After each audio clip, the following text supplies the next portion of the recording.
आदरणीय दर्शकवृन्द नमस्कार। कार्यक्रम खुला सिमानामा यहाँहरुको हार्दिक स्वागत छ। म हुँ राधेश्याम मल्ल। दर्शकवृन्द, कार्यक्रम खुला सिमाना नेपाल भारत बीच रहेको खुला सिमानाको दुरुपयोग हुँदा देखिएका चुनौतीहरूलाई न्यूनीकरण गरी नेपाल भारतको सम्बन्धलाई कसरी राम्रो बनाउने भन्ने एउटा अभियान हो। र यतिखेर भने यो कार्यक्रमलाई विशेष बनाउन गइरहेका छौं। किन भनेर भन्दा यतिखेर भारतमा लोकसभाको चुनाव 16औं लोकसभाको चुनाव चल्दैछ र खुला सिमानाको दुरुपयोग गरेर भारतमा हुँदै गरेको चुनावमा कुनै पनि त्यस्तो खालको अवरोध नेपालको भूमिबाट नहोस् भन्नका लागि नेपाल प्रहरीले कस्तो खालको प्रयासहरू गर्दै गरेको छ त त्यसलाई अझ प्रभावकारी र राम्रो ढंगबाट अगाडि बढाउन नेपाल प्रहरीसँग के योजनाहरू छन्, यी नै विषयमा छलफल गर्नेछौं। र यस विषयमा छलफल गर्नका लागि हामीले स्टुडियोमा निम्त्याएका छौं नेपाल प्रहरीका प्रवक्ता एसएसपी गणेश केसीज्यूलाई। आउनुस्, उहाँलाई कार्यक्रममा हार्दिक स्वागत गरौं। स्वागत छ एसएसपी साहब। हजुर, धन्यवाद, नमस्कार। यो खुला सिमानाको दुरुपयोग हुँदा यतिखेर अर्थात खुला सिमानाको दुरुपयोग गरेर भारतमा हुँदै गरेको चुनावलाई प्रभाव पार्न सक्ने तत्त्वहरूलाई निस्तेज पार्नका लागि नेपाल प्रहरीसँग अहिले के योजना छ? पक्कै पनि भारतका विभिन्न क्षेत्रहरूमा चाहिँ निर्वाचन भइराखेको छ।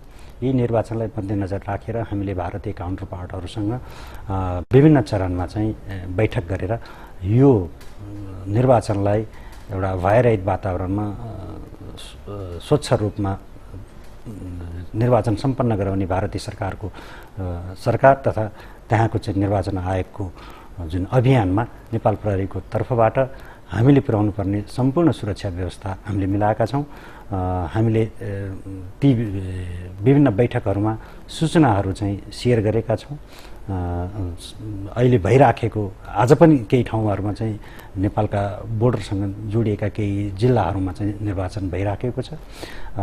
त्यसैले त्यो निर्वाचनलाई नेपाल तर्फबाट कुनै पनि डिस्टर्ब नहोस् भन्नको लागि नेपाल प्रहरीले सम्पूर्ण योजना बनाएर सुरक्षा व्यवस्था जस्तै खुला सिमाना भइरहँदा खुला सिमानासँग जोडिएका जिल्लाहरू चाहिँ सुरक्षाको दृष्टिकोणबाट एउटा थ्रेटका रूपमा देखिएको दुवै देशका लागि भन्ने कुरा चाहिँ हामी बेला बेलामा पढ्ने गरेका छौं। यतिखेर सुरक्षाको दृष्टिकोणले कुन कुन जिल्लाहरू त्यस्ता एकदमै संवेदनशील जिल्लाका रूपमा लिइन्छ? अब नेपाल एज सच आफैमा चाहिँ भारतीय निर्वाचनको लागि थ्रेटको विषय हुन सक्दैन। नेपालबाट त्यो किसिमको थ्रेट हुन सक्ने आकलन चाहिँ हाम्रो सुरक्षा विश्लेषणमा भएको छैन। तथापि भारतबाट भारतकै भूमिमा भारतीयहरूबाट चाहिँ भारतको निर्वाचनलाई डिस्टर्ब गर्न सक्ने केही सूचनाहरू र केही विगतका अनुभवहरूलाई पनि विश्लेषण गरेर त्यो ढंगका व्यक्तिहरूमाथि निगरानी राख्ने, त्यो ढंगका व्यक्तिहरूबाट हुन सक्ने सम्भावित घटनाहरूलाई चाहिँ निस्तेज र नियन्त्रण गर्ने सिलसिलामा चाहिँ हामी एकदम हाई अलर्टमा छौं। यतिखेर मैले यो प्रश्न किन जोड्न खोजेको एसएसपी साहब भन्दा कि जतिखेर नेपालमा संविधान सभा भाग 2 को चुनाव भइरहेको स्थिति थियो त्यतिखेर गृह मन्त्रालयले केही जिल्लालाई चाहिँ अति संवेदनशील जिल्लाका रूपमा लिएको थियो र त्यहाँ प्रहरीको उपस्थिति र प्रहरीको एउटा खालको भनौं न प्रयास त्यस्ता तत्त्वहरूलाई निस्तेज पार्नका लागि आफ्नै ढंगबाट अगाडि बढेको स्थिति थियो। अनि जुन प्रयास नेपालको संविधान सभा भाग 2 को भइरहँदा नेपाल प्रहरीले राखेको थियो के त्यस्तै प्रयास छ या छिमेकी मुलुक हो भनेर हामीले त्यो खालको प्रभावकारी ढंगबाट अगाडि बढ्ने प्रयासमा चाहिँ अलिकति हाम्रो कमी भइराखेको स्थिति हो? हाम्रो सन्दर्भमा हाम्रो निर्वाचनको डायनामिक्स र भारतको निर्वाचनको डायनामिक्स फरक छ। हामी कहाँ यदि बढी चाहिँ थ्रेट थियो भने हाम्रो नेपाल भित्रैबाट थियो। हाम्रो यहाँका चाहिँ निर्वाचन बिथुल्ने अभियानमा रहेका व्यक्तिहरू, आपराधिक पृष्ठभूमिका व्यक्तिहरू, इभन केही राजनीतिक दलहरूको कारणले चाहिँ हामी कहाँ चाहिँ केही संवेदनशील क्षेत्रहरूको चाहिँ आकलन गरिएको थियो भने त्यो फ्याक्टर चाहिँ इन्डियाको निर्वाचनलाई चाहिँ त्यो फ्याक्टर चाहिँ एप्लिकेबल हुँदैन।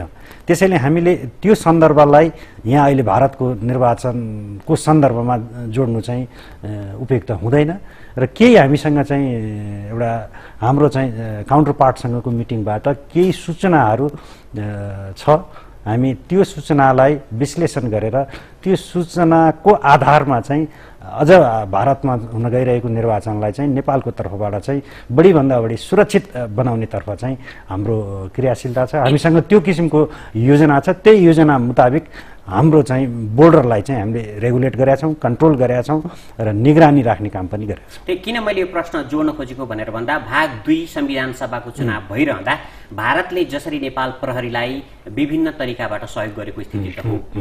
पक्कै पनि हाम्रो बीचको चाहिँ यो सहकार्य यो धेरै लामो सहकार्य छ। नेपालका पनि विभिन्न आवधिक निर्वाचनमा चाहिँ भारत पक्षबाट पनि बोर्डरमा गर्नुपर्ने सम्पूर्ण सुरक्षा व्यवस्था चाहिँ भारतले एकदम उच्च कोटिको चाहिँ सुरक्षा व्यवस्था मिलाइदिएको छ र भारतमा हुने चाहिँ आवधिक निर्वाचनहरूमा पनि नेपालको तर्फबाट पुर्याउनु पर्ने चाहिँ सुरक्षा व्यवस्था चाहिँ किन भनेर भन्दा सुरक्षाको विषय सुरक्षाको चासो भनेको भारतको प्रमुख चासो छ। यतिखेर भारतले जसरी हामीलाई अथवा नेपाललाई चुनाव भइरहँदा एउटा खालको सहयोग गर्यो, त्यही खालको सहयोग नेपालले आर्थिक रूपमा गर्न नसक्ने स्थिति हुन सक्ला। त्यो अर्को एउटा पाटो भयो। तर हामीसँग भएको सुरक्षा संयन्त्रले कम्तीमा भारतमा भइराखेको चुनावलाई प्रभावकारी ढङ्गबाट अगाडि बढाउन त्यो खालको अस्युरेन्स दिन सक्यो भने त्यसले दूरगामी रूपमा नेपाल र भारतको सम्बन्धलाई अझ धेरै माथि धेरै उचाइमा पुर्याउन सक्ने सम्भावना त हुन सक्छ। पक्कै पनि यो हाम्रो दायित्व पनि हो। एउटा मित्र राष्ट्रमा हुन गइरहेको एउटा निर्वाचनमा हाम्रो देशबाट पुर्याउनु पर्ने सुरक्षा व्यवस्थालाई चाहिँ हामीले उच्च प्राथमिकताका साथ लिएका छौँ र तदनुरूपकै चाहिँ सुरक्षा व्यवस्था चाहिँ हामीले व्यवस्थापन गरेका छौँ। जस्तै आजको यो कार्यक्रमबाट हाम्रा जति पनि दर्शकहरूलाई तपाईँ के भन्न सक्नुहुन्छ नेपाल प्रहरीको तर्फबाट कि तपाईँहरू आफ्नो ठाउँमा सिमाना जोडिएका जिल्ला अर्थात् भारतका दुईटा ठुला स्टेट एउटा बिहार अर्को उत्तर प्रदेश त्यो सिमाना जोडिएका ती स्टेटहरू र हाम्रो सिमानामा रहेका ती जिल्लाहरूका जति पनि नागरिक छौँ त्यो भारतको चुनावलाई सहजतापूर्वक अगाडि बढाउनका लागि हामीले हाम्रो तर्फबाट सहयोग गर्न सकौँ र सँगसँगै त्यसमा नेपाल प्रहरीले पनि त्यतिकै सहयोग गर्नेछ भन्ने खालको अस्युरेन्स सबैलाई र पक्कै पनि हामी भारतसँग सिमाना जोडिएका प्रहरी युनिटहरू छ त्यो उच्च सतर्कताका साथ हामीले सुरक्षा व्यवस्था मिलाइरहेका छौँ। आजै पनि म यहाँलाई उदाहरणको रूपमा भनौँ, आज पश्चिम बङ्गाल विशेष गरी हाम्रो इलामसँग सिमाना जोडिएका क्षेत्रहरूमा चाहिँ निर्वाचन भइराखेको छ। त्यहाँ हामीले चाहिँ 72 घण्टादेखि हामीले त्यहाँ सिल गरेका छौँ। बोर्डर टोटल्ली सिल छ हाम्रो पशुपति नगर नाका। त्यसको अलावा अन्य सानातिना विभिन्न नाकाहरूमा पनि हाम्रो चाहिँ भिजिलेन्स चाहिँ हाई छ। हामीले केही सूचनाहरू छ हामीसँग, त्यस्ता सूचनाका पकेट क्षेत्रहरूमा हाम्रो निगरानी बढाएका छौँ। हामी कुनै पनि किसिमको नेपालको भूमिबाट भारतमा भइराखेको निर्वाचनलाई असर पुग्ने कुनै पनि गतिविधि चाहिँ हामी गर्न दिँदैनौँ भन्ने कुरा चाहिँ म तपाईँको यो कार्यक्रम मार्फत चाहिँ दिन चाहन्छु। त्यसै गरी आज सुदूरपश्चिमको तपाईँको कञ्चनपुरसँग सिमाना जोडिएका र यता धनगढीसँग सिमाना जोडिएका क्षेत्रहरूमा पनि निर्वाचन भइराखेका छ। त्यहाँ पनि हाम्रा चाहिँ प्रमुख नाकाहरूलाई चाहिँ हामीले 100% सिल गरिराखेका छौँ। 48 घण्टादेखि त्यो बोर्डर सिल छ। त्यसको अलावा अन्य सानातिना नाकाहरूमा पनि हाम्रो उपस्थिति छ। हामी निगरानीमा छौँ। दर्शकवृन्द, यतिखेर हामीले सुदूरपश्चिममा रहनुभएका एकजना पत्रकारसँग सम्पर्क गर्ने प्रयास गरेका छौँ। सुदूरपश्चिममा यतिखेर नेपाल प्रहरीको तदारुकता कस्तो छ, सक्रियता कस्तो छ, जस कारणले गर्दाखेरि भारतमा हुँदै गरेको चुनावलाई सहज रूपमा अगाडि बढाउन मद्दत गरोस्। र हामीसँग टेलिफोन सम्पर्कमा हुनुहुन्छ उमित बागचन। स्वागत छ उमित बागचनजी यहाँलाई कार्यक्रममा। यतिखेर हामीसँग नेपाल प्रहरीका प्रवक्ता एसएसपी गणेश केसीजी हुनुहुन्छ। हामी यतिखेर यो कार्यक्रम विशेषतः भारतको लोकसभाको चुनाव र त्यसका लागि नेपाल एउटा छिमेकी मुलुक भएको नाताले दिनुपर्ने सुरक्षा कस्तो हुनुपर्छ र तराईमा यतिखेर सुरक्षा व्यवस्था कस्तो छ भन्ने विषयमा उहाँसँग प्रश्न राख्न गइरहेका छौँ। त्यहाँको वस्तुस्थितिको बारेमा तपाईँले केही भनिदिनुहुन्छ? खास गरी सीमा क्षेत्रमा यतिखेर उत्तर प्रदेश राज्यको चुनाव लोकसभाको चुनाव हुँदैछ र इन्डियातर्फ टोटल एरियामा कडा सेक्युरिटी छ। तर हाम्रो नेपालतर्फ त्यस्तो खालको सेक्युरिटी छैन। जस्तो अहिलेको यो अवस्थामा कतिपय केही दिन अगाडि भएको चाहिँ इलेक्सनमा पनि पुरा केही मान्छेहरू लुटिए अथवा नेपाली पैसा पनि जफत गरियो भन्ने खालको यो खालको कुरा चाहिँ आइरहन्छ बेला बखतमा। हामी सञ्चार क्षेत्रमा क्रियाशील भएका कारणले यो कुराहरू हामीले देखिरहेका छौँ र अहिले गर्नुपर्ने के भन्दाखेरिमा जसरी इन्डियाबाट आफ्नो बोर्डरलाई कडा सेक्युरिटी दिएर कसैले भित्र प्रवेश गराउन नसकोस् भन्ने खालको वातावरण बनाइएको छ भने हाम्रो नेपालतर्फ त्यो खालको सेक्युरिटीको उपस्थिति नै हुँदैन। जहाँ चाहिँ पोस्ट छ जस्तोकै छेउछाउ बाहेक अरू स्थान ओपन छ, खुल्ला छ र यो चुनावको माहौल बेला पारेर तस्करहरू विभिन्न क्षेत्रका जुन गलत काम कारवाही गर्नेहरू हतियारधारी समूह विभिन्नले यो एक्टिभिटी बढाउने अथवा त्यहाँका सप्लाई गर्ने बेला हो र त्यो अनुसारले नेपालको सीमा क्षेत्रमा पनि त्यस्तै खालको कडा सुरक्षा हुनुपर्नेमा त्यो भइरहेको देखिँदैन।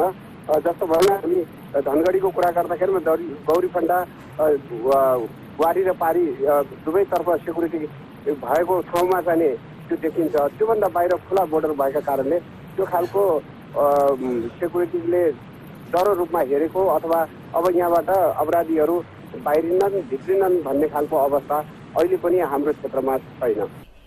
धन्यवाद यहाँलाई। हस् त हस्। प्रवक्ताज्यू के भन्नुहुन्छ? जस्तै अहिले भर्खरै मात्र उम्मेद बागचन्दज्यूले जुन कुरा राख्नुभयो, जस्तो खालको सेक्युरिटी अस्योरेन्स दिनुपर्ने हो त्यस्तो खालको नेपाल प्रहरीले दिन नसकेको स्थिति हो, यसमा अलिकति के बोल्दिनुहोस्? बागचन्दजीको भनाइबाट पनि के कुरा स्पष्ट देखिन्छ भने नेपाल प्रहरीले प्रमुख नाकाहरूमा चाहिँ एउटा टाइट सेक्युरिटीको व्यवस्था मिलाएको छ भन्ने कुरा उहाँले चाहिँ देखिरहनु भएको छ।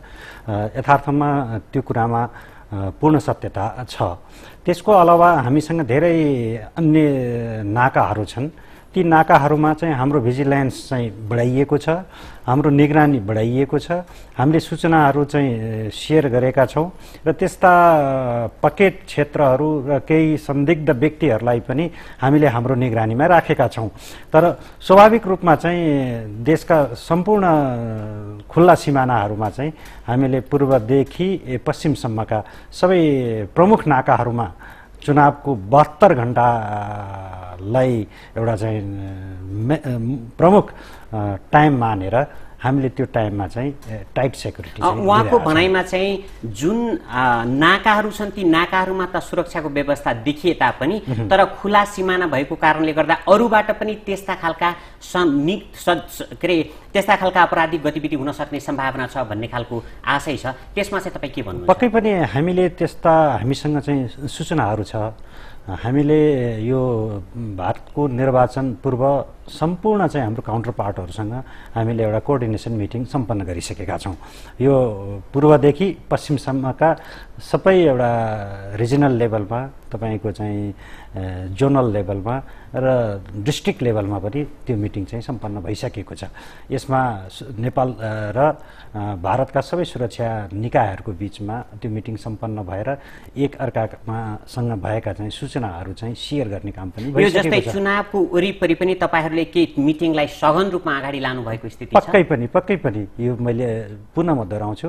हामीले इन्डियन काउन्टर पार्टहरूसँग इन्डियामै गएर विभिन्न ठाउँमा चाहिँ यो मिटिङ सम्पन्न भइसकेको छ। त्यो मिटिङको चाहिँ प्रयोजन नै यो चाहिँ भारतमा भइराखेको चाहिँ निर्वाचनलाई लक्षित गरेर भारतको निर्वाचनलाई सुरक्षा पुर्याउने उद्देश्यका साथ मिटिङ चाहिँ सम्पन्न भएर सूचनाहरू चाहिँ हामीले सेयर गरेका छौँ र त्यही सूचनाको आधारमा विगतको हाम्रो चाहिँ एक्सपिरियन्स र विगतमा भएका चाहिँ निर्वाचनमा हुन सक्ने चाहिँ सम्भावित थ्रेटहरूलाई समेत मध्यनजर राखेर नेपाल प्रहरी लगायत अन्य सुरक्षा निकायहरू समेतको समन्वयमा चाहिँ भारतको निर्वाचनलाई चाहिँ निर्बाध रूपमा सुरक्षित साथ सम्पन्न गर्नको लागि नेपालतर्फबाट गर्नुपर्ने सम्पूर्ण सुरक्षा व्यवस्था चाहिँ हामीले मिलाएका छौँ। प्रमुख नाकाहरूमा त नेपाल प्रहरीको अर्थात् सशस्त्र प्रहरीको आफ्नो खालको एउटा उपस्थिति रहला, तर सबै ठाउँमा चाहिँ नेपाल प्रहरी पुग्न नसक्ने अर्थात् सबै ठाउँमा एपीएफ पुग्न नसक्ने स्थिति हुन सक्छ नि त।